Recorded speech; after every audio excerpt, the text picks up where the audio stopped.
Hello， 大家好，我是小广同学。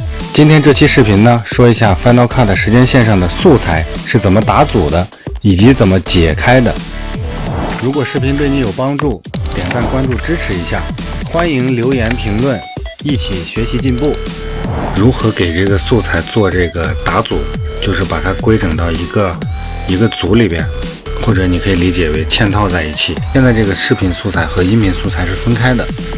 我们如何把它打成一个组呢？我们选中两个素材 Option 加 J， 我们可以看到呢，可以创建一个复合片段Final 里叫复合片段，其实在 PR 里面呢，它应该叫嵌套其实意思是一样的。我们可以给它起个名字叫树木。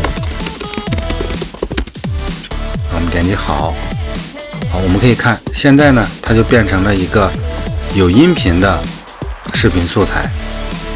然后呢，我们双击呢会进到它这个组里边，然后再进行一些调整。比如我们在里边可以给它加一段素材，加在这里。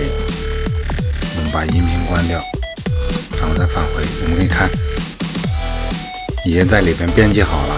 那么怎么把它解除掉呢？我们选中素材 Command-Shift 加 J。就把它这个组给它解除掉了。我们刚才编辑的东西呢，也完全被释放出来了。打组呢，可以在这个剪辑的时间线上呢，可以帮你整理一些素材。你调整的比较细致的一些地方呢，你可能会有时候你在调整别的东西的时候，可能会误操作，把它删掉，或者是挪了新的位置，这样你前面的工作可能就白做了。